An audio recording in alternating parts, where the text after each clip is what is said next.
Hey guys, welcome back to another video. So as you probably know, I recently hit 10k subscribers and that's all thanks to you guys. And I'm really grateful for that, honestly. I never expected that I would reach that kind of milestone so early. And I'm really happy, honestly, to have helped so many people in such a short amount of time. And a lot of people have messaged me or, come into my stream and said how much the content helped them. So I'm really happy with all that.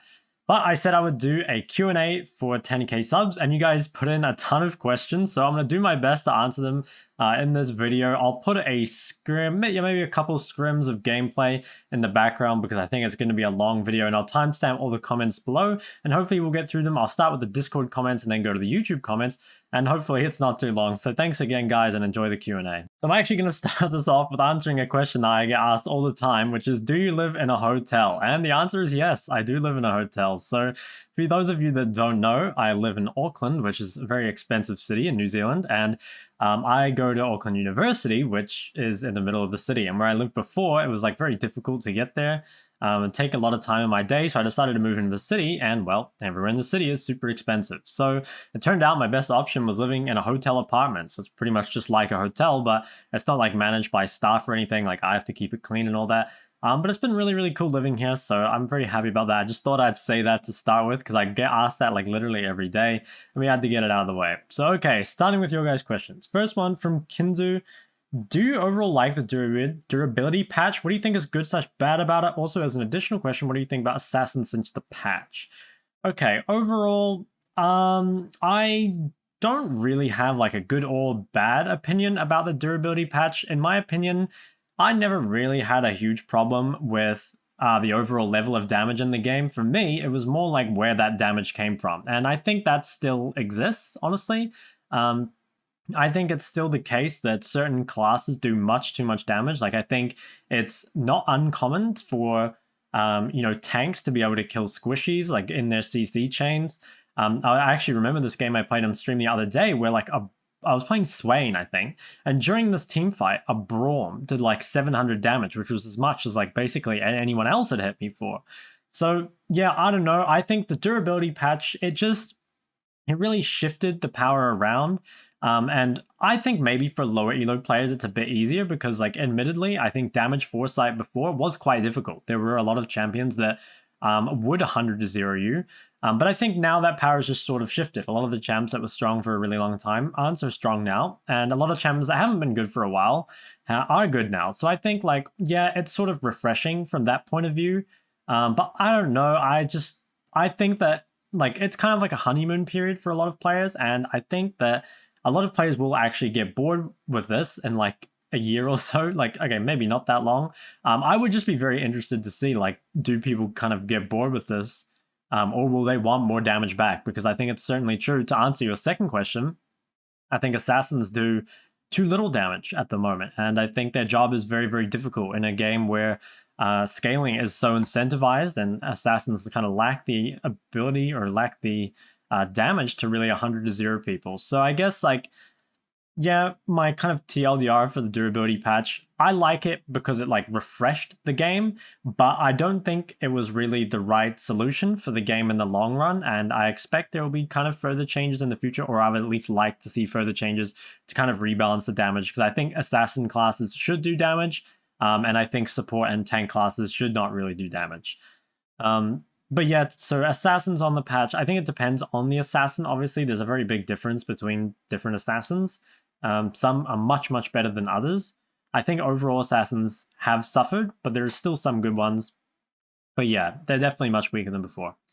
Second question, do you think mid lane is a good off-role? Also, what are your thoughts on hardcore roaming mids like Bard? I think mid is a pretty decent off-role. I think it kind of depends what champs you're going to play. I think there's a lot of champs mid that are quite hard to take advantage of off-role players. You know, I think like if you off-role mid and you play a champion like Seraphine, Lux, or Ari, something that has like high value no matter what, and is also fairly hard to take advantage of, I think these champs are honestly really good for off-rolling. But I think if you off-roll mid and you play a champion where, you know, if you play well, you will do really well. But if you don't have as much experience in the lane as other people do, you're going to get really hard punished for it. Then I think mid is a very bad role to off-roll. So I wouldn't recommend off-rolling mid and playing, assassins or, mages that need to win lane. Basically, like, I think that there are specific champions that can make mid a really good off-roll, but otherwise, if you don't play those certain champions, like if you're looking at off-roll something like LeBlanc or Zed or Cassio, Ori, like all these champs can be quite hard to get a lot out of if you don't main mid, so I wouldn't really recommend that. I think probably the best off roles in general are just whatever's going to be similar to your main role. You know, like if you play support, you might find, or if you play AD, you might find off-rolling support is easy, or you might find playing ADCs in top or mid is easy. You know, just try to find something that I think your normal champion pool can sort of fit into. Obviously, it doesn't work for every role, but it's kind of the best you can do. Gonna quickly add this in because I realized while editing this video that I didn't answer your second part of the questions, which was thoughts on hardcore roaming mids. I don't think hardcore roaming mids are that good, especially not at the moment. There's too many comeback mechanics, and I think just like you can't snowball the game enough for it to really be worth it. I think there's like plenty of champions that scale well and can still roam pretty decently. So the only kind of like hardcore roaming mids I'd really consider would be champs, I guess, like Ari, but they're not even that hardcore roaming. Like something that like can still clear waves, scales pretty well, but I don't really think that champions like Bard mid are particularly good. I think like Bard support, for example, pretty good. But yeah, like I don't really value hardcore roaming mids anymore. Next question. Do the obvious one. What changed to inspire you to quit playing professionally and instead move into educational content creation? Would you ever go back to pro play? Well, it's a pretty complex answer, and maybe I won't even do it justice in this video. It might need its own video, but I'll do my best. So basically, I felt very... I kind of felt at a dead end, I guess. So as you guys probably know, Oceanic players since 2021, I believe it was, do not count as imports in NA LCS, which basically means that, well, the goal of pretty much any OCE player is, well, to go to NA, because simply put, the salaries are much, much higher. The gameplay is a little bit better, but not crazy better. But it's definitely better, right? And there's just like more opportunities and stuff like that. But the real kind of problem is that the amount of like Oceanic talent that's like really selected to go overseas is pretty small. So one thing that I said during 2020, I placed second in the spring split, didn't do so well in the summer split, but I think I was the best mid for 2020 and 2021. But one thing I said to myself at the end of like 2020 is that if in the year of 2021, I didn't either win a split or get MVP, I would probably stop playing. And the reason for that was because it felt like unless I did one of those two things, I would probably never get out of Oceania. I would just be kind of stuck in this region. And to be honest, guys, like there is not that much longevity in terms of a career in Oceania. And the reason for that is, well, the salaries are very, very low. I can tell you, I probably shouldn't like give you exact numbers, but it's basically like it's not really worth it, and it's not something like if you're playing an OCE as a pro player, you're playing because you love competition, because you're passionate about the game, because you want to prove yourself, all that sort of stuff. But it's not really like a long-term financial plan. And I really want to like emphasize that for a long time, and in fact for the entirety of my career, I didn't care about money at all. I frequently took lower offers to play on teams that I thought were better. Because I realized that, basically what I cared about was winning and, like I said, proving myself and all that other stuff. But it kind of came to the point where I felt like I wasn't ever really gonna, like I actually, during 2021, because I should probably mention this, it really does need its own video, but I should probably mention it. I got all pro mid in split 2, and I think I was second in the MVP ranking. So I was quite close to getting an MVP, but again, we didn't win either split. So like I said, I kind of like, I would say failed my objectives or failed what I needed to keep playing, or at least that I told myself. And I want you guys to, I guess, to realize that I definitely didn't retire as like a weak player.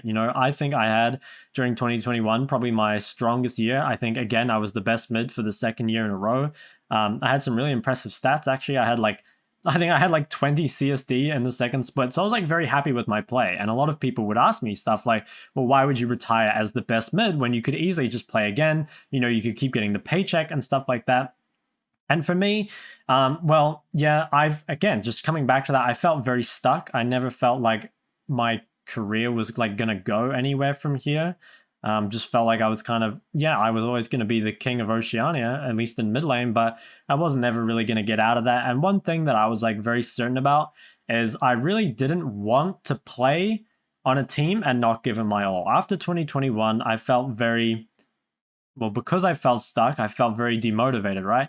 And while I was the best mid, and I'm pretty sure I would still be the best mid if I were playing, I really didn't want to play in a team and like be that person that's not trying their hardest. I've played on teams many, many times with people who clearly were kind of like on the way out, right? Like they weren't trying as hard as they used to. They weren't as good as they used to be.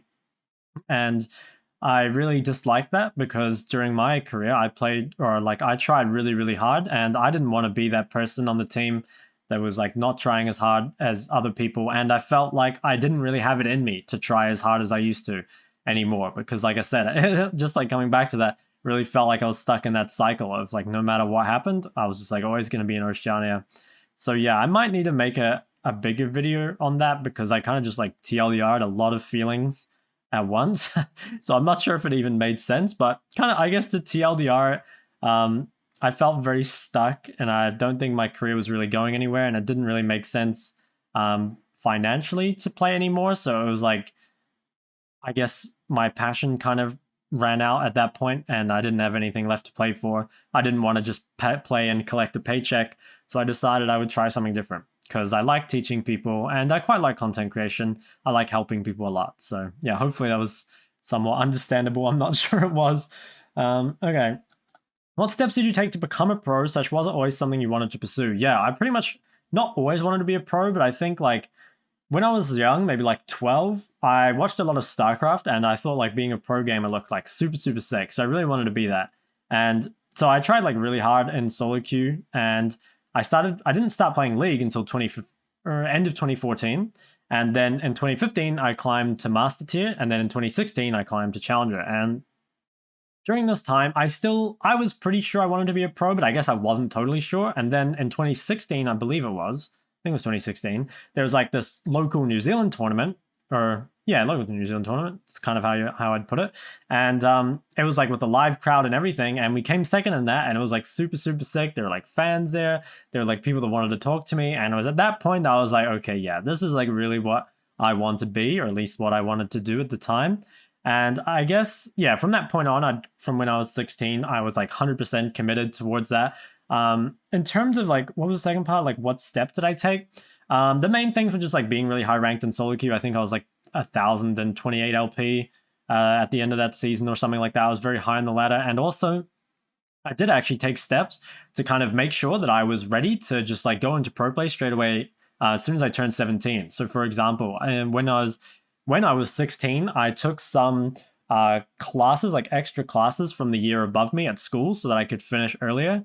And actually, I was very lucky to have like nice teachers and stuff who, when I turned, or like in the year that I was going to turn 17 and I was planning on leaving school later in the year, they let me have like study periods where I could basically do all my homework and all my study at school. And then I would be able to just like go home and focus like purely on playing League. So I'm very grateful, obviously, to those teachers that let me do that.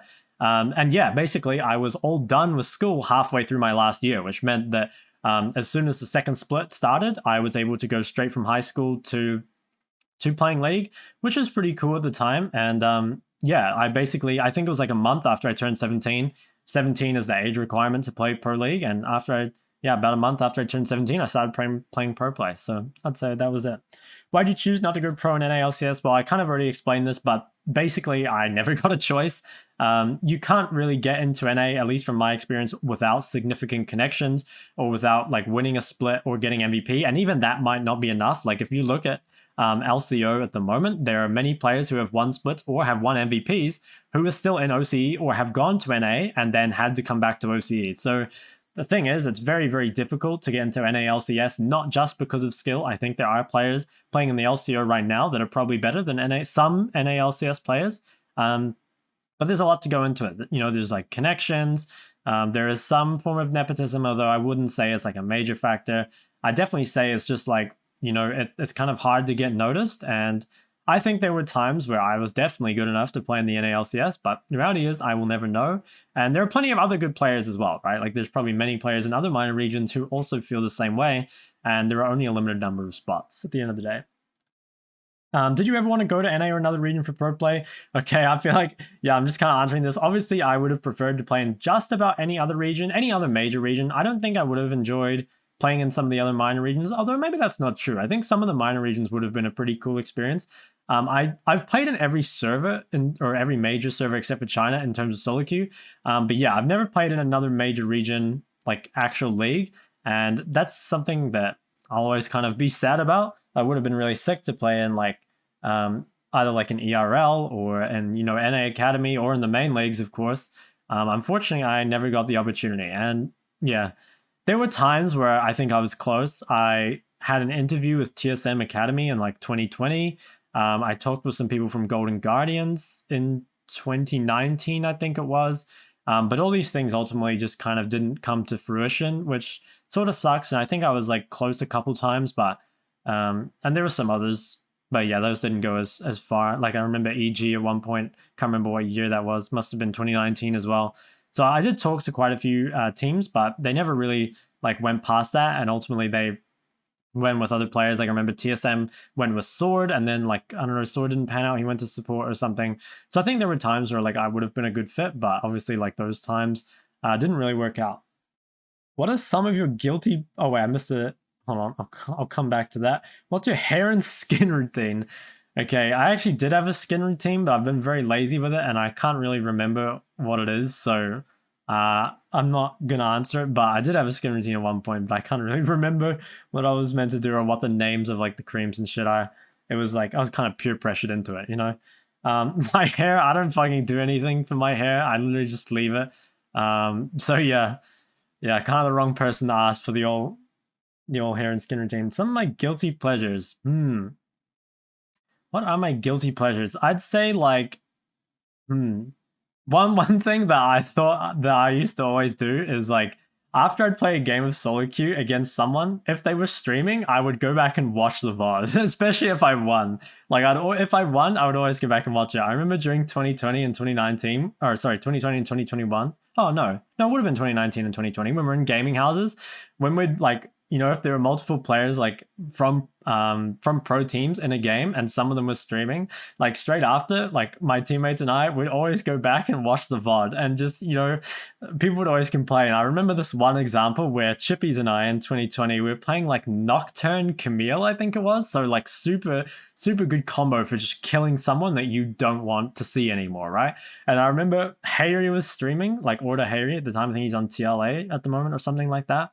And we just killed him like 20 times with Nocturne Camille. And watching the VOD afterwards, where he was just like raging and tilting, going through all the stages of grief, that was so fucking funny. I mean, it was so sad, but that was definitely my guilty pleasure. Like going back and watching people's streams after I'd beat them, going back and watching the VOD. Yeah, I always thought that was really funny. Red or green apples? It's red. I think if you like green apples, there's probably something wrong with you. I think red apples are so far superior. It's like actually not even close. So they just taste way better. I don't really get why people like green apples, honestly. Any good tips to get a girlfriend? All right, you're asking the wrong person. But if that's a serious question, I'll give you some advice in relation to League, right? So think of it as like if you want a duo queue with someone in Diamond, right? You know what the best way to duo with someone in Diamond is? Is to get Challenger. I'm saying you need to outrank the person you want to do it with. You need to, like, if we're talking in MMO terms, you need to outgear the encounter.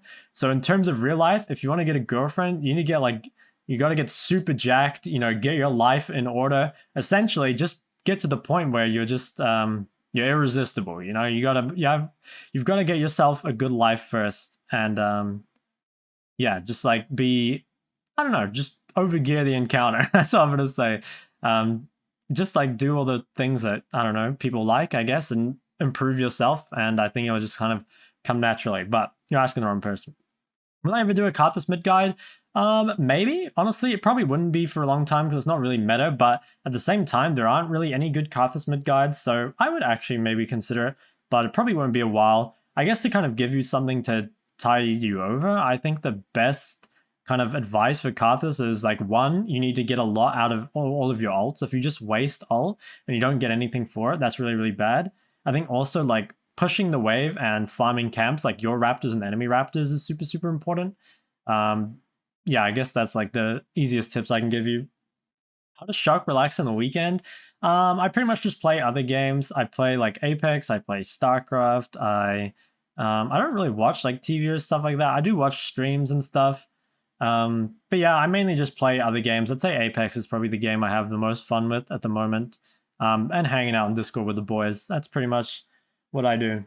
What did you do to warm up / prepare for a pro match? Oh, that's actually a good question. So one thing that we used to do is when LCO, or before LCO actually, when it was OPL, it was in like a studio in Sydney, and every single time before we would go to play the match, like say our match was at 4:30, we'd always go like an hour earlier, and we'd always go to this place called Din Tai Fung, which is like this Chinese like I'm not sure if you'd even call it a restaurant. I guess it was a restaurant.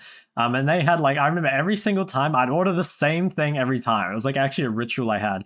I'd go to Din Tai Fung and I would order like egg fried rice with black pepper beef. I'd order that every single time. And I felt like in general, like preparing for a match, it was like really good to have some sort of routine that was the exact same for you every time, because it felt like it just put you in the right mindset. Like, I don't know, everyone has their like different quirks and different things that they need to get into the zone. But for me, it was just like keeping that day the kind of the exact same every time. So I guess like that was kind of the most different thing I did. But other stuff to do in terms of preparing for a match, I would always write myself notes on what I wanted to do, which maybe seems kind of weird, but I would like write myself some notes about like what the enemy mid laner likes to play, what champs I'm going to pick if they pick certain champs, like which blind picks am I going to go to against this player, and also just like notes of how I wanted to play the game against this person, because there were some people that would like, for example, really wanted to roam. So against them, like against those sorts of players, because I always like studied players a lot, I would like make sure to always have push on the wave. I would make sure to have wards in places to spot roams. And then there were some people like myself who played mainly for the laning phase. So against these people, it was stuff like I needed, like really good base timings. I needed like good wave positioning, and I needed to like play my wave in a way where I would, have like a good 1v1 advantage. Or against people that got played around heavily by their jungle, I might play differently from that. So I'd always write myself some little notes that I'd read before the game to kind of like, just like reaffirm myself, my play style, and also just like how to play against the opponent. I found that to be quite helpful. Another just like weird thing that I did. So I'd say those were the two biggest things I did to prepare for a match. What's my favorite skin in the game? Probably IG LeBlanc. I think like Rookie is my favorite player. LeBlanc is maybe my favorite champion, definitely up there, and that skin is like so sick. And I have a lot of memories like from watching the 2018 World Championship. That was my favorite World Championship, the one that IG won. And there was a lot of other things about that World Championship that made it my favorite. So yeah, I guess just like all that sort of stuff. It was like the memories from 2018 Worlds. Watching it, of course, I didn't play in it.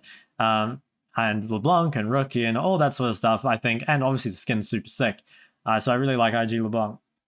Are there any champions you find particularly annoying / unfun to play against? Yeah, definitely. I think for me, I find the things the most annoying and hardest to play against and most unfun to play against is all the like long range ganking junglers that you kind of just have to respect at all stages of the game. So I'm talking things like you can either have the long range gankers like Zac, Hecarim, is there another? Nunu maybe? Yeah, Nunu. Things that can gank from like very, very far away. I always hated versing these champions. And then another one would be like the stealth champions. So like Shaco, Evelyn, all these, Rengar, maybe another one. Like just because like the way you have to play the lane versus these champs is you have to play like quite passively for a lot of the time, especially in solo queue, because you can't coordinate wards with your team and like you don't get as much assistance from your jungler and stuff like that. So I just found that to be super, super annoying to play against these champions. I just hate playing against these champions because I really like playing aggressively in the lane phase, but it's just very difficult to play aggressively in the laning phase against these champions. So yeah, those are definitely the most annoying champs, I think, for me. What are your thoughts on League as a hobby? If someone is Masters, would you recommend striving for Challenger in order to either get into the pro scene or become a creator? If they don't, are they wasting their time? I wouldn't say they're wasting their time. Like, whatever you find is fun, right? You can just do as a hobby. Like, I think, like, it's super... For me, it's, like, super rewarding to get high rank in games, even games that I have no intention of becoming a pro player in. Like, that is just... For me, I find the most enjoyment, probably in life, and just like mastering skills, even if I don't really plan on doing anything with the skill, and even if no one but me really cares about the skill, for some reason, that's just what I really enjoy. It's like the act of improving and like getting better and like seeing the improvement, just like achieving mastery in a skill. I really enjoy that. But like, yeah, I agree. For a lot of people, it's like, if your goal obviously is to become like a pro player and you invest all that time and then you don't, then like it is a waste of time, right? So it kind of depends on how I guess you view it, you know, like, yeah, I guess like what you're kind of wanting to get out of it. I would say like if you do want to get into the pro scene or you want to become a creator, like I'm not a big creator, so I can't really give advice on that front yet, I wouldn't say. But in terms of like being a pro player, I think you definitely have to be doing it because like you really love it, you know, because there will be a lot of just like bullshit along the way. There will be lots of ups and downs and stuff like that. And if you don't have like the passion or like the drive, you're not gonna have something to get you through those moments. So I think, yeah, it's like if you want to be a pro player or a creator or whatever, like you're already going to know that. Like me giving you advice is probably not going to change that. And I think if you're on the fence, like just try and focus on get better and just see what happens. So yeah, I'm not sure what else I can say other than that. How long would it take you to be really good at the game? Did you become better at the game as you played it, or you consciously worked for it? And how long would it take for an average person to be better at the game in your opinion? It kind of depends like how you describe or like what you think is being really good at the game. Because for me, like I reached Challenger in season 6 and I got Master in season 5. Like it took me, I started in the preseason of season 5, so the end of season 4, and I was Silver then. And I got to Master less than a year later, and then I got to Challenger less than a year later after that. So a lot of people, like obviously compared to the average player, that's very, very good. But I think that even 2 years later, when I started as a pro player, I was very, very bad compared to other pro players in my region. And even now, there are players on my server that are very high ranked that I wouldn't consider to be particularly good. Like obviously, they're much better than the average player. Of course, they're much better than many Challenger players, but I'm not sure.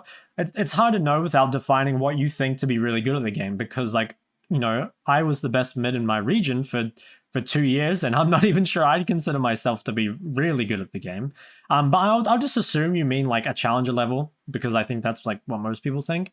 In terms of a Challenger level, so I guess it took me about a year and a half, maybe a year and a bit more to reach Challenger from Silver. That being said, I did have a pretty good foundation. I came from StarCraft, which I was fairly decently ranked in, and a lot of those fundamentals kind of translated over. I already had the mechanics. I already had some kind of knowledge about how to improve at games. And definitely, I think like if you're high ranked in one game, you'll find it much easier to improve at other games. Not because, even if some of the skills don't translate, just because you know how to learn. Did I become better at the game as I played it, or you consciously worked for it? It was like both. I watched a lot of VODs, especially as a pro player. I watched a lot of VODs. I would say, yeah, I had to like consciously work for it, especially once I hit Challenger. I would say like I kind of slowly ranked up just by playing better. I think definitely once I hit around Diamond 4, it became quite hard to improve without like watching VODs and without like really focusing on my play. But I think up to around Diamond, I kind of just improved somewhat naturally without really like thinking about it too much. How long does it take for the average person to be better in the game? It really depends like how much time you have, because like, you know, if you only play one game a day, it's going to take you a really long time. If you have the time to watch like 3 VODs, play 5 games, that's going to be completely different, right? I'd say the average person is looking at like, yeah, I would say the average person is looking at probably like 2 years to reach Diamond, which is, you know, pretty achievable, I think. And if you've played like many of you would have played the game for longer than that already, right? The time goes by really quickly. So yeah, I don't know. I guess I'd say that, but it depends so much person to person. Really, it does. I think like, if you're really good at like improving and stuff like that, it shouldn't take you long at all. But so much of this is like people come to League as their first competitive game, and then it's not just that they're learning how to get like Diamond in League, they're learning how to improve. They're learning how to like VOD review. They're learning like competitive mindset. You know, it's all that sort of stuff. It's not just that you're learning League, you're learning like literally how to play competitively. I think that's like a big part of it for a lot of people as well. Which current famous mid laner could you definitely outperform if you were still in your prime? Ooh, I don't think I could outperform any famous mid laner. Yeah, no, I don't know. Any famous mid laner? Depends how famous we're talking, but I think there are definitely, in my prime, there were definitely mids in the NA LCS that I would be able to beat, in my opinion anyway. What do you do to keep from League burnout as a pro and content creator? Well, I play League a lot less than I used to. I think, yeah, like I probably play and like watch League like literally maybe a fifth of the time I used to. When I was a pro player, I'd spend like literally almost all day on League stuff, and now I'd say I only spend a couple hours. So for me, I'm not even like close to burning out at this point from League. Like I'd say I'm like quite busy, but I don't actually spend that much time on League these days. Um, but I admittedly it is like a bit more difficult for me to play League. You know, like I used to be able to grind it like all day. But now it's a bit harder just because like I don't have to play. So it's like if I get tilted or something, I don't feel like I need to keep playing. Whereas like before, I guess like yeah, even when I felt like burned out, I would just keep playing, I guess. So yeah, I don't know. I feel like I just play a lot less than I used to, so I don't really get burned out. But I guess like I don't know. I don't play literally every day. I guess like taking breaks and stuff helps as well. Um, oh yeah, you said generally video games are people's relaxation, but when it's your job, you can see it becoming much less enjoyable. I think that's somewhat true. I definitely think that League as a whole is not as enjoyable for me as it used to be, but I don't think that's just as much League. I've talked about this a lot on stream, but it's also the way like I interact with League now. You know, before when I would play League, as a pro player, it would be like I'd be in a gaming house. Even when I was playing solo queue, I'd be like talking to my friends because I'd be living with them. And when we played scrims, it's like we're playing as a team of 5 with like my closest friends essentially, right? And now I pretty much only play League solo because there's no duo queue in high-elo. I don't play Clash, so it's very different from before, and I'd say it's actually like much less sociable, which is it's sort of a shame that I think most people experience League in this way because League is meant to be a 5v5 game, and solo queue definitely does not feel like a team game. It's just a shit show. It really is, and that's probably the thing I hate the most is the way I interact with League at the moment. But yeah, I still find video games very enjoyable, even if it's somewhat my job. I'd say that like, yeah, a lot of people do, I guess, like come to view it as a job, but for me, I've always like felt very like grateful or fortunate or whatever that my passion also happens to be my job. I don't think many people can say that, and I'm very grateful to be in that position. How do you extend your advantage when you get fed? That's such a broad question. I'm not really sure how to answer you, but generally it's like, if we're talking about in the laning phase, it'll generally be like just like increasing your gold income, either by killing your opponent, farming camps, turret plates, roaming, denying CS over your opponent. It could mean like, getting priority for your jungler. There's like a million ways to extend your lead. But generally, it's going to come down to increasing your golden XP like per minute and reducing your opponent's golden XP per minute. That's probably the best way I can say that. And then it's just like finding which way is best in that game to do it, whether it's, roaming, turret plates, camps, solo kills. There's a lot of different ways, split pushing. So yeah, there's tons of different ways, and hopefully that's somewhat helpful. It's kind of hard when it's so broad. Funniest life story you have? I'm not. What is my funniest life story? It's actually a good question. I need to think about that for a second.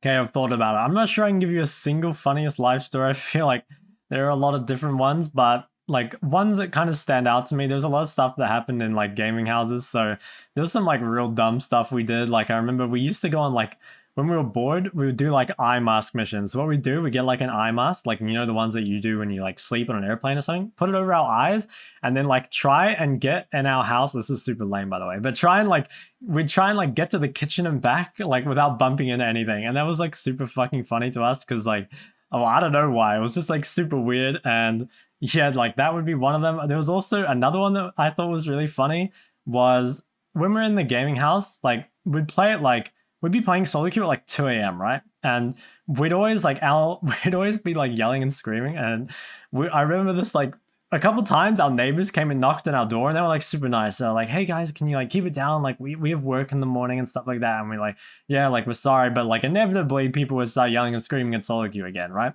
And I remember this one time in particular where Vital, who was my ADC in 2020, he didn't have enough room on his desk to smash the desk. Like I'll just pause this and I'll put on another one in a sec, but he'd always smash his desk like in solo queue, right? And he didn't have enough room. And I specifically remember this one time where he just like his solo queue game ended, he just like moved his chair back and he pushed his keyboard forward so that he had enough room to hit the desk, and he just like hits the desk like 4 times, and literally like a minute later we get a knock on our door from the neighbors. I don't know why, but I always felt that was super funny because like they just, I don't know, a lot of my teammates, they just like couldn't control themselves. Like solo queue was just so frustrating, and I felt kind of bad for our neighbors. But yeah, all right, let me find another VOD before I go to the next game or next question. All right, next question. What's your overall least favorite champion to have on your team and vice versa? Probably least favorite champion to play with. I'd say something like Kane, like just because my style, like I like to play the lane very aggressively. I really hate having a jungler that kind of has to like AFK power farm. I don't really think the champ is necessarily weak, but I really hate playing with like that sort of champion on my team. I guess another thing I sort of hate playing with is ADC champs that don't do Baron, because I think when you play like with an Ezreal or Jhin, like both of these champs are actually quite good. But if you don't have like DPS from another role, like from mid, jungle, or top, it can be very hard to do Baron, and Baron is such a like easy win condition in solo queue, because like after you win a team fight, post 20 minutes, you pretty much just get Baron and win the game. And I think if you don't have that, it can be a lot more difficult. Also, I think in solo queue, poke champions, especially poke ADCs, tend to be a little weaker just because like it requires your team to play a bit better, you know, play on their range, not engage and stuff like that. So I don't really like playing with these sorts of champs. For vice versa, like I guess like which champion do I not want to verse? Probably the most would be like Evelynn or like Gwen or Shaker or Camille. There's actually so many. Yeah, I don't know. I think Evelynn is probably the most annoying, or maybe Shaker. Like just the invisibility junglers I find to be super, super annoying. Because again, they make it very difficult to play the laning phase. They make it very hard to side lane. And they almost inevitably get fed. And so like a lot of the time, even if you play safe, they will end up getting fed, and then you'll just kind of get one shot anyway, especially Evelynn, because she shreds magic resist. There aren't too many options for counterplay against Evelynn. So yeah, I'd say that's like probably one of the champs that I hate the most. Is there any advice you would give younger Shok with the knowledge you have now? League and not league-related life in general. Okay, well, I'll start with League. So there's like two pieces of like league-related advice that I'd probably give Shok, like younger Shok. The first would be, I should have expanded my champion pool quite a lot earlier. I think my champion pool is pretty good now, and it was in 2021 for sure. But I think for a lot of my career, I didn't play enough different champions. I just played many champions that were kind of the exact same. And I think that like harmed me in some metas. Like I don't think that's really a problem now, because now I can play at least like I would say one champ from, or like two champs from basically every style. So I'm definitely like way more well-rounded now. But for a lot of my career, I just focused on like playing like the same champs over and over, which is like good for like mastering them, right? But it also left me with a lot of holes in my champion pool. So I'd say that was a big one. I'd say also another one that was like quite important is I didn't, for like a lot of my career, I kind of neglected the importance of like making connections. I just realized, by the way, watching this VOD, this guy just took my whole wave. Can't believe he did that. Anyway, back to the question. Yeah, so like, unfortunately, a lot of the time it is like about who you know and not what you know, which is very, very frustrating to me. I always viewed it as like, when I was a pro player, my only goal was to play better. Like improve myself and everything like that. And unfortunately, it is the case that many people are on teams because of friendship and stuff like that. And even me, like the first team I ever got on in competitive was because I was friends with someone on that team, right? So it is unfortunate, but the reality is that connections, especially in esports, are extremely important. And I think if I hadn't neglected them so long, I most likely would have been on better teams earlier in my career. And I also most likely would have gone to a different region at some point in my career. So yeah, those would be the two like league related things. In terms of actual life advice, one big thing that I'd give to myself would actually be to finish high school. So like I said, I actually finished high school in terms of like the academic thing, because like I did classes earlier to make sure that I was finished by the time I left. But one big regret I have is actually not like graduating high school with all my friends, because it kind of felt like after high school, I came quite distant with a lot of the people that I was really good friends with at high school. And I'm sure like if I reached out to them now, we probably still would be friends, right? But it just feels kind of like strange, I guess. And yeah, I don't know. I kind of wished I'd like graduated with everyone else, not because like I didn't finish school, but just because it feels like kind of like one of those last steps of growing up together. So I think that was like, maybe that's kind of weird one. But like one thing that I kind of have now is that pretty much all my best friends that I've met through esports all live in very different locations now, right? Like I have friends, that I was on teams with that live in Korea, that live in Japan, that live in Australia. I am fortunate enough to have like some friends, of course, that live in New Zealand from esports, but the majority of the people that I'm very close to don't live anywhere near me, which is like not too bad for esports because, of course, like you can always play games together online and stuff like that. But something that I didn't realize that I would miss as much as I do is like actually being with them in person. That was one thing that I really liked about gaming houses. And so, yeah, I guess I kind of like wish I'd finished school with all my friends because I think then I would still be a bit closer to all those people that I was friends with at high school. Again, like I don't really think I'm not friends with them now. And I'm sure if I reached out to them, like they would be friendly towards me, but it just feels kind of strange. I'm not really sure. Anyway, next question. With changes like the durability update, removal of Chemtech Drake, and reverting the champion reworks, what would you want to see in a future update to improve the game? You'd personally dislike untargetability and like to see it removed. For me, I would like to see two main changes to the game. The first would be to reduce the amount of damage, especially supports, but also some of the top lane tanks do. I think it used to be the case that like there's a problem where if you reduce the top lane tank damage by so much, either they can't fight bruisers because bruisers become like just unkillable for them, or they do so little damage that they can just be ignored. And I think the way that this used to be kind of worked around is the tanks would have so much CC like old Maokai, and it would on such low cooldown that if you ignored them, you would just be like permanently crowd controlled and couldn't do anything, but you wouldn't die. But now it's like, okay, you don't get permanently CC'd forever, but they just kill you extremely fast. Like a lot of tanks and a lot of supports can take half your health or even all your health in one rotation.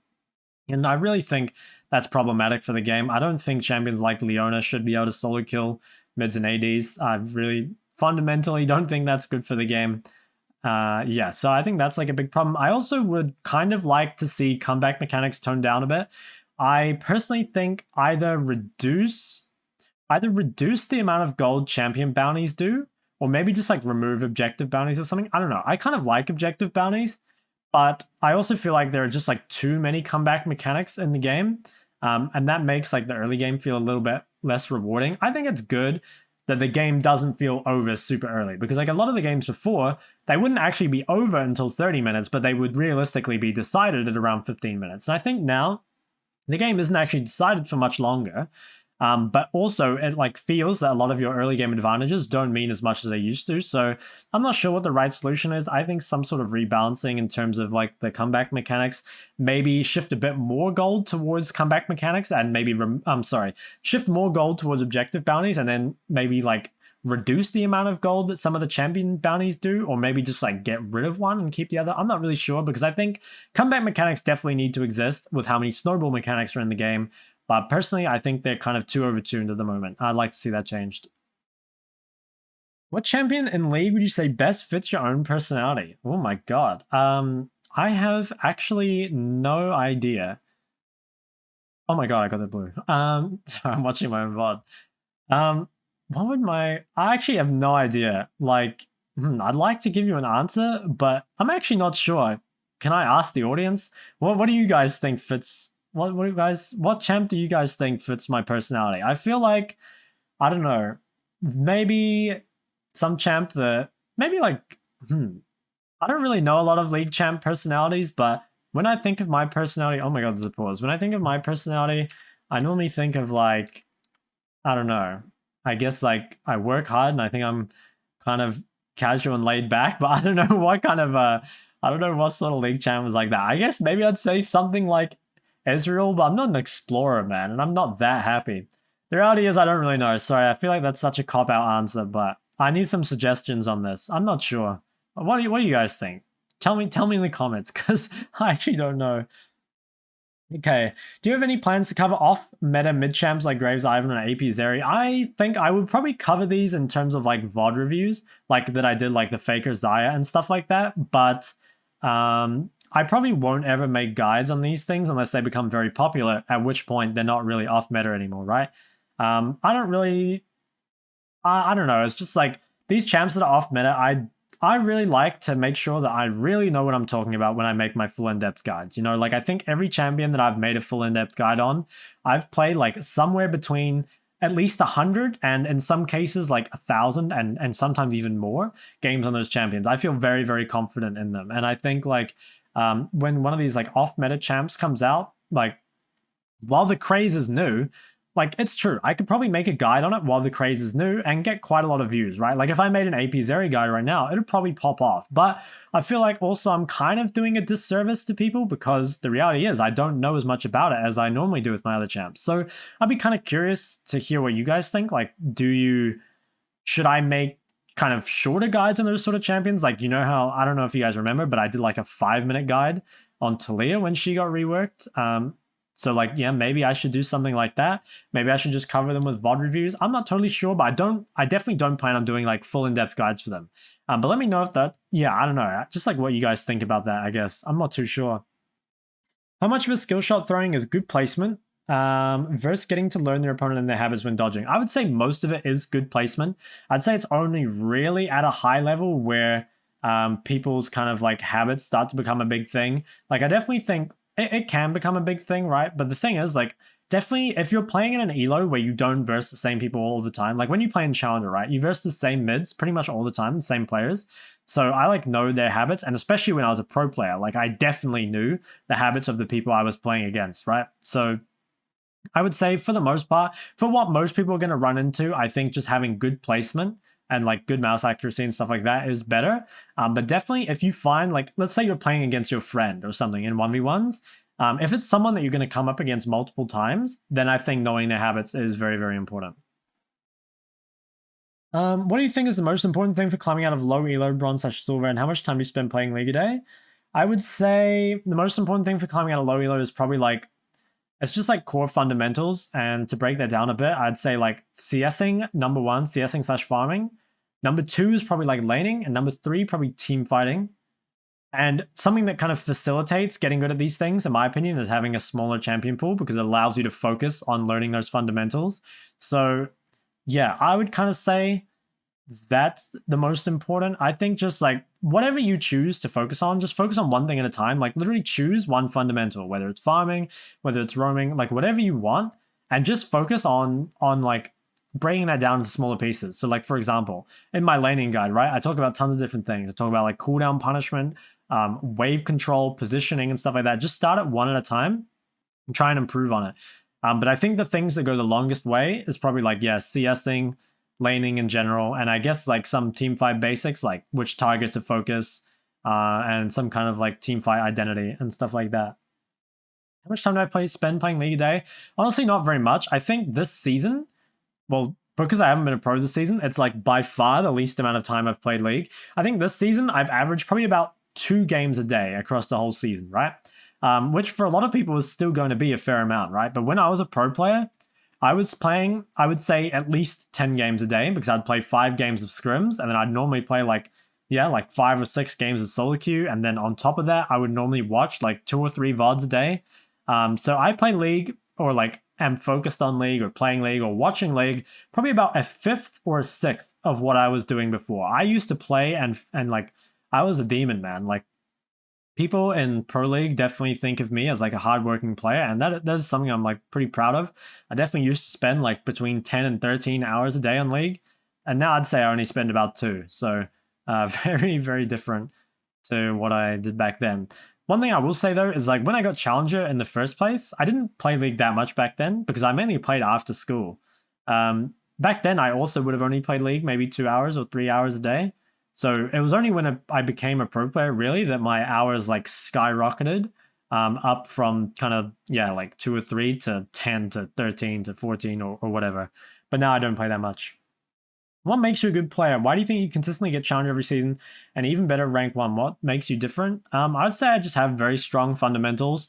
So like no matter what the meta is or no matter how much the game really changes, I always feel like I'm kind of stronger than the players I play against. I think like, I'm just like very consistent. I have strong fundamentals and I understand the game at a very high level. So I would say that. I don't think like I've ever really been reliant on like specific champions, like I've never gotten Challenger through or like, yeah, I don't know. I've never been someone that's like been Diamond 4, played the new OP thing and just gone straight up to Challenger and then fallen all the way back down or anything like that.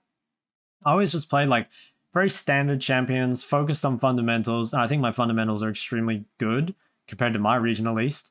And yeah, I'd say like rank 1 is a bit different because for rank 1, you have to be quite a bit better than people in your region. And I think, yeah, I think for that, it was like mainly that I studied a lot of VODs because like in terms of just like getting good, like getting challenger, right? It's very easy to get a lot better than, or like get to the same level of the people you're playing against by just playing against them. But I think like if you kind of want to rise above the rest, you really need to like either make your training, your solo queue experience more difficult so you can go to another region, or, you know, like find a way to play against better players, because you're only going to learn so much from playing against players that, you know, aren't as skilled, right? Like an Oceanic Challenger player, simply put, is not as skilled as a Korean Challenger player, right? So I don't learn as much from versing them as I would, say, watching a VOD of a Korean Challenger player, of like Rookie or something, or playing against those players. So I think for me, it was like I found that a lot of people only, especially at higher ranks, still only kind of improve through solo queue. And I think solo queue is very important, but I also found ways to improve that weren't just solo queue. Like I think I'm very good at reviewing VODs. I'm very good at like finding my own mistakes and stuff like that. So I wasn't so reliant on the level of play around me. And I think that's actually quite important for reaching rank 1 specifically, because you need to be better than the people around you. You can't just reach their level, you have to go above it. So I'd say that's like the main reason. Do you have any dietary recommendations to improve at League? Not really. I'd say like diet is something I definitely don't know very much about. I will say one thing I actually think is kind of important is drinking a lot of water. Something I actually started doing, not recently, but like within the last year, is trying to make sure that I drink like a liter of water every day. I don't know if that makes a difference, a big difference, but I feel like it did. Could just be placebo effect, of course. So I don't really, yeah, I'm the wrong person to ask about like dietary stuff like that. Definitely not a nutritionist or a health scientist or anything like that. But I think drinking a lot of water is actually quite important. So yeah, I'd probably say that. Talk us through your career highlights and lowlights. That would be that. This is another one that could be a video in of itself, but I'd say my career highlight, or my biggest career highlight, was probably when I came second and split. Actually, I'm not sure. There were two. I'd say the two big ones were one when I came second in 2020 split 1. But that was like that finals was a big thing for me. But I'd say actually my biggest highlight was something before that. So we actually, yeah, like in the playoffs before that, we were down 0-2 to order, and we managed to end up reverse sweeping them. I really need to make a video on this the whole time because I can't really do it justice without making this video like hours long. But yeah, my biggest highlight I'd say was like reverse sweeping order, and then like managing to get second in that split. Those are probably my biggest highlights. My biggest lowlight, I would say, in terms of results, would have actually been a very different time, but I actually felt like my biggest lowlight in my career was actually the same year that I came second. And the reason is like after split 1, after coming second, like we were really happy, obviously. Well, pretty happy with our result. Of course, we would prefer to win, but we were pretty happy overall, right? But we like made a lot of changes after the split so that during split 2 we would be able to win. And instead of coming second or first in split 2, we actually fell all the way down to 5th at the end. So that was probably my biggest lowlight, because it felt like our team had so much potential and that we kind of fell apart due to internal issues and like a bunch of other stuff. Kind of felt more like we defeated ourselves. So yeah, that felt really, really bad. And I think while there were times in my career that like were worse result-wise than that, that's definitely when I felt the worst, because it was like I felt like we could win. We had so much potential and we just never lived up to it. So that kind of hurt a lot. But I think I will make a full video on that at some point, by the way, because I feel like that really kind of deserves some more, maybe my competitive journey or something. Is playing ranked the only proper way to improve at League? No, I don't really think so. I don't really place a lot of stock in like improving through ARAM or normals. But there's definitely lots of ways to improve at League that aren't just playing League. Like I think, or sorry, that aren't just playing ranked. Like I think 1v1s are a very good way of improving. I think watching VODs is a very good way of improving, and watching streams is good. Like watching just like YouTube content. I think there are a lot of ways, but I think if we're talking like purely playing games of League of Legends, unless you have access to like scrims or something, I would say ranked solo queue is probably your best bet. or like 1v1s or something like that. Shok, how can I get her back, man? I miss her every day. Just let her go, man. Just let her go. It's in the past. Hey Shok, big fan. Thoughts on mid lane? I love mid lane. I always thought mid lane was the most skilled role, and that's not even an opinion, it's just a fact, really. No, but I really like mid lane. I'd say it's the only role that I really truly enjoy. I don't know. I enjoy somewhat playing the other roles, but a lot of the other roles like get boring for me. But I really enjoy mid lane. Just like, yeah, I've always enjoyed mid lane. I've basically played mid lane since I first started playing. I really like that mid lane has a huge variety of champions and play styles, and you're in the center of the map. You can make a lot of stuff happen. And also, I really enjoy the mid lane laning phase. You know, I think the other laning, like for me, laning is the most fun part of the game, and the other lanes have a lot of stuff that I don't find that fun. Like if you play AD or support, you're somewhat reliant on another person, more so than mid and jungle. Like mid and jungle interconnected for sure, but you're not like wholly reliant on the person. And top lane has a lot of matchups that I feel like are just lost in champion select, whereas mid lane has many, many skill matchups. I think as just like kind of in its nature, because it has a lot of skill shots, a lot of matchups that shouldn't be winnable can be if you do like dodge skill shots well and stuff like that. So I love mid lane. Best champion pool for low elo to learn the game and climb. I would say it doesn't matter too much as long as you have like some fundamental champions in there. I'd say like, yeah, I don't know. Don't overthink champion pool, guys. Like you guys always do this for some reason. I guess it's because I made a video on it, but I think like champion pool is somewhat important, right? But as long as you're playing champions that aren't super unique, you know, like I wouldn't recommend playing Aurelion Sol or something if you're new because it doesn't teach you many skills that apply to other champs. But I think if you play something like, you know, you just play something simple. You play an Orianna, you play like an Ari, or, you know, just like some kind of basic champion. It can be like literally almost anything. You know, there's like plenty of assassins that apply to this. Like I think Akali's fine, Zed's fine. Just basically don't play something that's like super unique and weird. Like I wouldn't recommend like, yeah, Aurelion Sol. I wouldn't really recommend maybe like Qiyana mid or something.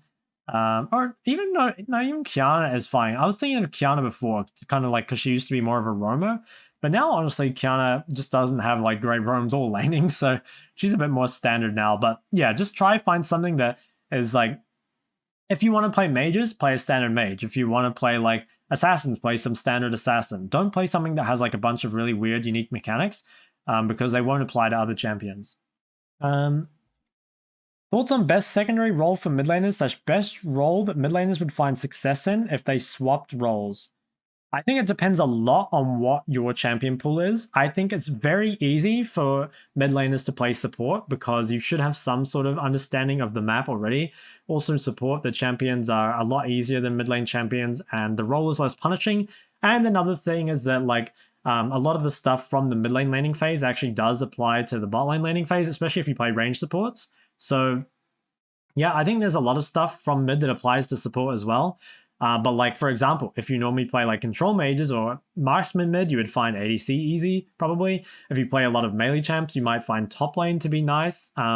If you play like champions that are very much about like reading the map and like pressuring the right locations, you would probably find jungle a good fit, right? So I think like depending on what you play, pretty much all the roles could be at least decent for you. But I think the one for mid laners that is just like guaranteed to work for you, I would say is support. The only problem with queuing support is that you will, at least in high-low, you'll get mid a lot less often because like not many people queue support, right? I don't know if that's a problem at low elo. It definitely happens in high elo, so that's the only thing I would caution with that. I normally queue mid AD and just play like either mages or, you know, whatever ADC or whatever secondary. So I think that's the best. So that's the end of the Discord comments. I think we're like an hour in. So now it's time for us to swap over to the YouTube comments. Okay, the YouTube comments. Congrats. Just wanted to say you're coming back to the game after a long break. You found your videos significantly better than content in the past. Cheers, mate. Well, thank you. I'm glad you reached the milestone, well deserved, and hope more will follow. Cheers from France. My question would be personal. Where do your nickname Shok come from? Okay, so this is kind of an interesting story. So when I was new to League, again, as I said before, I used to play a lot of StarCraft, right?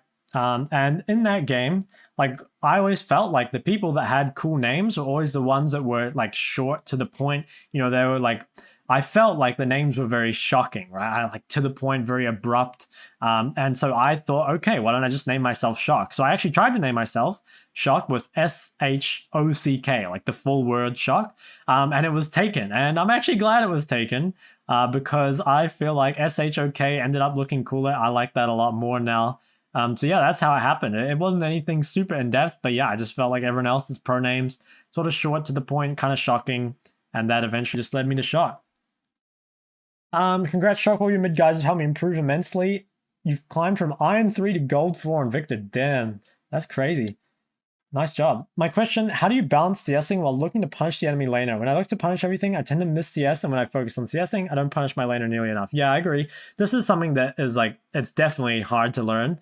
But I think the biggest thing is like, you need to, like, ideally, if you're pushing the wave, or if you're letting the wave, well, yeah, ideally, if you're pushing the wave, you should have, the creeps should be kind of desynced a little bit. You know, like, I don't know if you'll notice this, but it's like, you should feel like the times you or your opponent is CSing, you shouldn't have to CS.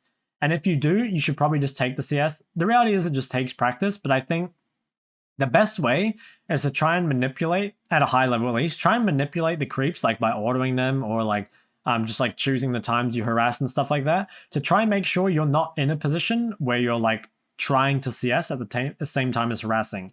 Like I always say, just like try and hit your opponent when they go for a CS. And like if you have to go for a CS, obviously don't hit your opponent. So like try and keep it sort of like simple, like don't overcomplicate it. Just look for harass when they go to CS and just like make sure you get your own CS. But I agree, like doing this at a high level is pretty difficult. And I can't really offer any more advice other than just like practice more. Sorry, I feel like this answer wasn't that good, but hopefully it's like somewhat helpful. I guess, yeah, just like practice and try and like pay closer attention to the timing, I think. And also just like, you know, focus on one thing at a time. Like try not to overwhelm yourself with like learning so many different things at once. Yeah, try not to overwhelm yourself too much. Congrats, man. Well deserved. Your videos accelerated my improvements so much. You're explaining stuff which I feel like was pro players' trivial knowledge or tribal knowledge in such a well-organized way, and you're so responsive to your community. Thanks a lot. Thank you, man. It's much appreciated. Congratulations on reaching this channel side. You definitely deserve it. My question to you is, what profession besides YouTuber, streamer, / pro player would interest you and would you want to pursue? Ooh, interesting. I'm not sure. There's like a couple different things, and I bet you guys won't expect them. So obviously at uni, I study economics and stats. So if I were going to do something like that, I guess it would be something economics related. I'm not totally sure. I guess like, you know, it'd be something like financial analyst or something. But to be honest, that sounds a little boring. So I'm not sure I'll end up doing anything like that. But something I've actually always like been kind of interested in doing is either some form of like, you know, speaking, entertaining, kind of like what I'm doing now, whether it's like, you know, like podcasting or like public speaking or stuff like that. And another thing I'd actually be quite interested in doing was kind of like writing. I've always like actually quite enjoyed writing, whether it's like creative writing or like kind of like journalism writing. I feel like it's so weird. Like I like things that I feel like a lot of League players don't, but I've actually always enjoyed writing and speaking and stuff like that. So I guess something to do with that, but honestly, I'm not quite sure what that would be. But yeah, maybe something to do with that.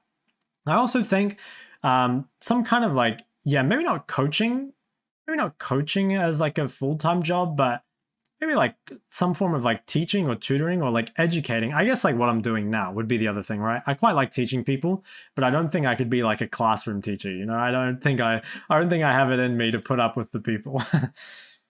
Congrats, man. Your mid lane videos really helped me. I'm new to the game and you just want to know, is there any fast way to learn every champ's abilities? You lose a reasonable amount of fights because I'm just so confused what's going on. Also, do you recommend you stick to one champ to climb or switch to multiple? I guess like the fastest way would be to play ARAM and just like try and see a bunch of different champs, or to go into practice tool and try out these champs. But honestly, I don't really think there is a fast way to learning this. Yeah, no, it's hard. It's definitely hard. There's a lot of champs in the game. Recommend you stick to one champ to climb or switch to multiple. I would say the ideal is to play either just purely one champion or play like 2 to 3. I'd say those are your options. I think either of those are fine, but I would say like definitely don't get to the point, or I don't think at least you should. I don't think most people should be playing like 5 or more. I think at that point unless they're all very, very similar, you know, like if you play 5 mages, that's kind of whatever. But I think you are sort of making it hard for yourself. So I would say, yeah, just like keep it kind of concentrated, like 1 to 3 champs. Purely one tricking is fine. 2 to 4, 2 to 3 champs is also fine. But definitely don't overdo it. It's much better to have like not that many champs than to have like way too many for improving, in my opinion. Definitely well deserved. I would like to know what your plans with your content and streamers. Where are you going with streaming and content creation? What are your next projects? Good question. And honestly, I'm not too sure. I think like, okay, in terms of like all the YouTube stuff, there's a lot of stuff I still want to do. There's like a lot of champ guides I want to do. So I kind of like got to finish those up. I think there's also some stuff to do with like mid lane fundamentals that I kind of want to clear up. Like I think I kind of need a playing from behind video. I think, honestly, even though I talked about wave control a lot in my laning video, it could probably do with its own video just because, like, yeah, I feel like a lot of people just, like, I don't know, want to specifically know about, like, wave control and stuff like that. I think also, yeah, just, like, some more advanced or niche stuff, like maybe advanced laning techniques or, like, how to use F keys or stuff like that could all be quite useful. And then after that, I'm honestly not too sure. Like, what do you guys think would be useful? I'd be kind of curious, like, what you guys would be interested in, because, like, I still have a lot of ideas, right? And a lot of stuff I want to do. But yeah, I'm also kind of interested to hear, I guess, like, what would be useful for you guys. In terms of my stream, I'm definitely starting to stream more consistently. Yeah, and I think, like, I do quite enjoy streaming, but yeah, no, I quite enjoy streaming. I'd like to maybe, I don't know, I kind of want to either play on a, I don't want to play on a low elo account, but I want to duo with people, or I want to like play Clash on stream or something. I want to do something that involves like other pro players or other content creators, because sometimes just streaming is a bit boring. And maybe I'd do a collab with someone like, yeah, I don't know, some other content creators or something. I think that could be quite cool, but I'm not sure. If you guys have any suggestions, I'd definitely like to hear them. Congrats, mates, you deserve it. Your question is, how do you find your champion? You're trying all different sorts of champs, such as Silas, Corki, Victor, Galio, and Karma. The only champ that really feels amusing to play is Corki, but the champ is getting more and more gutted every patch. I think Corki's still quite good. You've been getting a lot of success on Victor, but you just don't like playing him for some reason. Might just be your ego. You've learned over time that you like more controls such hyperscaling champs. Do you have any suggestions on which champs would fit your interest? Well, if you kind of like a champion like Corki, it depends why you like him. Because if we're talking like control slash hyperscaling, I think like Xerath, Lux are both like sort of like that. I think Ziggs as well, maybe, but yeah, I don't know. It depends. Like, there's a lot of hyperscaling champions for different reasons, like Cassio, Azir. Yeah, I don't know. I guess like in terms of finding your champion, like just I would recommend just like trying a bunch of things. Like just play them in norms, try out a bunch of different champs, see what's fun. You know, like if you don't really have a champ or a few champs that you feel like are super fun to you at the moment, yeah, just like experiment a bunch. Just play like a bunch of different champs. Maybe like watch some VODs of other champs. Like literally just watch a VOD and see like, you know, does that sort of look fun or something like that? But yeah, I think like if you like Corki, there's a lot of other poke champs that might be quite fun. If you like more DPS hyperscaling, something like Cassio, or I guess like, yeah, maybe ADC champs or Azir or something could be fun as well. What are your thoughts on the ideal? Oh, congrats, Shok. What are your thoughts on the ideal wave state for Taliyah? What is her general power spike? I think, yeah, one item in level 9 is definitely like, well, yeah, level 9 especially is like the golden, or like the perfect time for Taliyah to power spike. In terms of ideal wave state, I think like in the early game, you probably want it on your side or in the middle, but once you get enough wave clear, you can actually just keep pushing it in. Like in the early game, you're not that strong in lane, so you kind of want to keep it close to you. But once you get enough wave clear to where you can just push it in and kind of ignore your opponent, then you kind of want to look to push. Do you think how high your league rank is exactly representative of a player's league skill? You're of the belief of no. E.g., would a challenger support maybe be the same skill of a challenger jungler?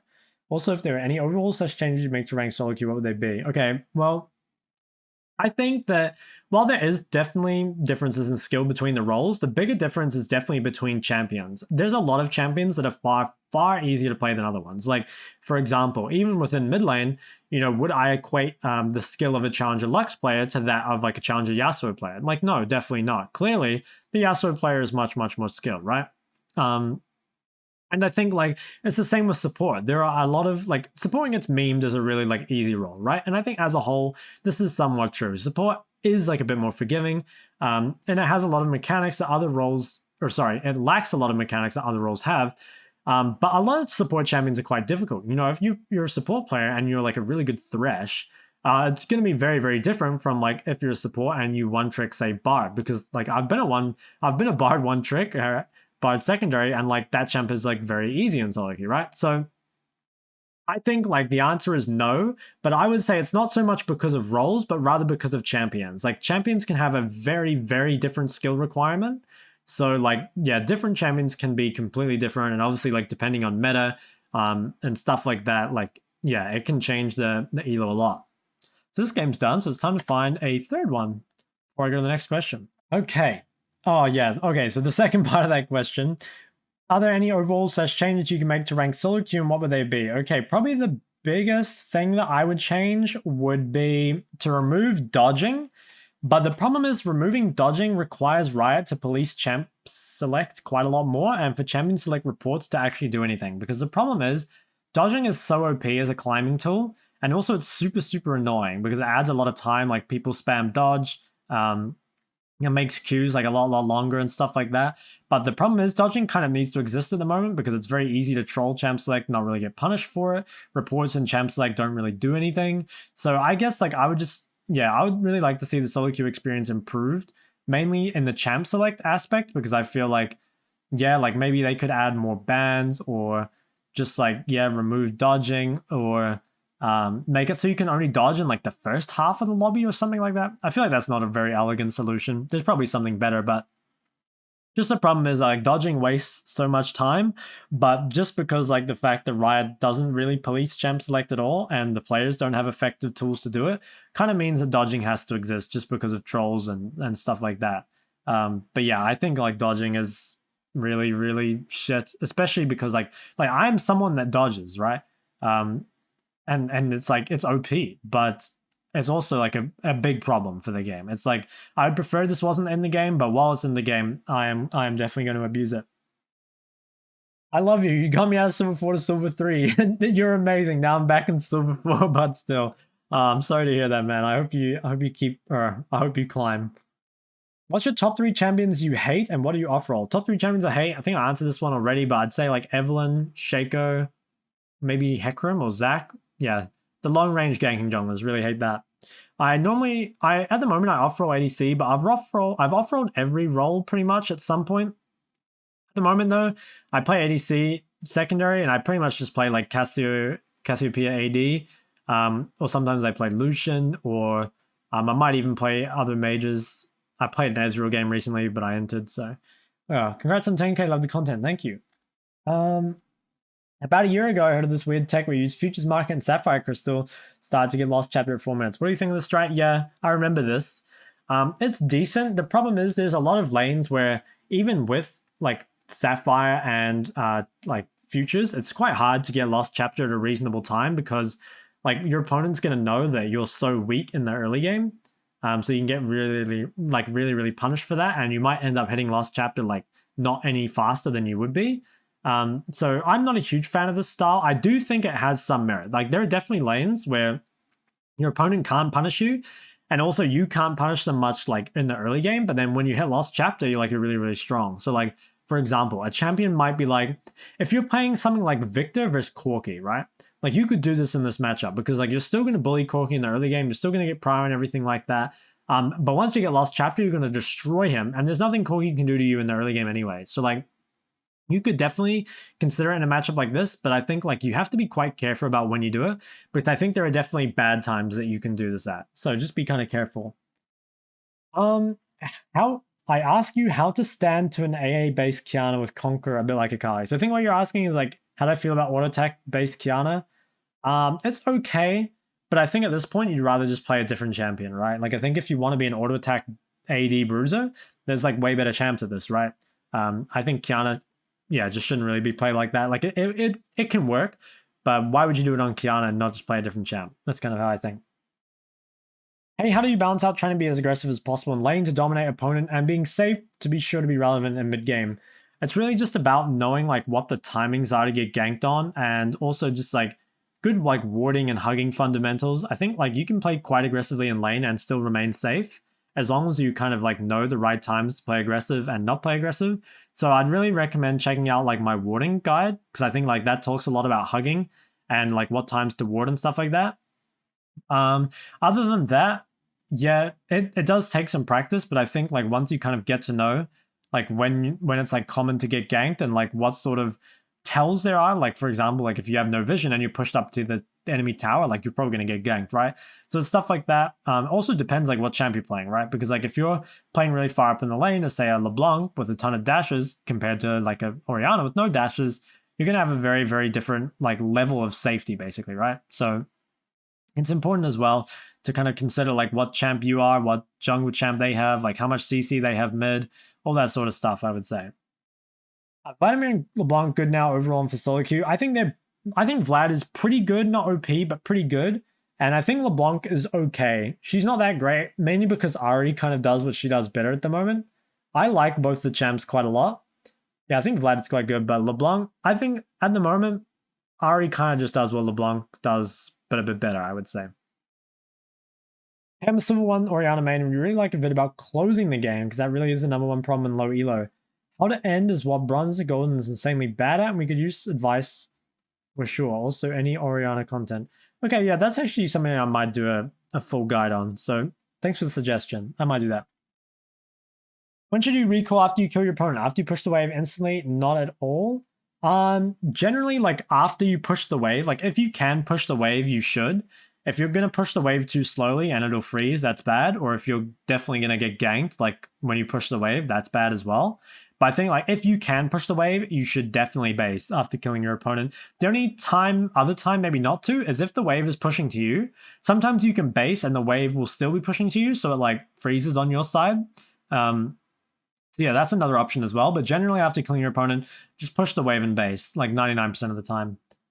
Can you upload more commentary videos? I might do, but I feel like a lot of I don't know, a lot of people find it useful, but I also feel like a lot of people sort of see it as somewhat low effort content. I'm not sure. What do you guys think? I feel like maybe it is something that is just like more suitable to stream. And your second question, also, do you stream? Yes. I stream probably about 3 days a week at the moment on Twitch TV/ShokLol. Now, I'm not sure where I should advertise that, because I put it in the description of every video, but I feel like a lot of people don't know that I stream. So I'm not really sure where I should put it. Like, should I just put it in like the outro videos, or should I pin a comment about it? I'm not too sure. Question, what is your dream vacation? Ooh, that's a really good question. I guess my dream vacation would be definitely like going to a different country. Every time I've been to other countries, I've like really enjoyed it. I'm not sure where I'd like to go though.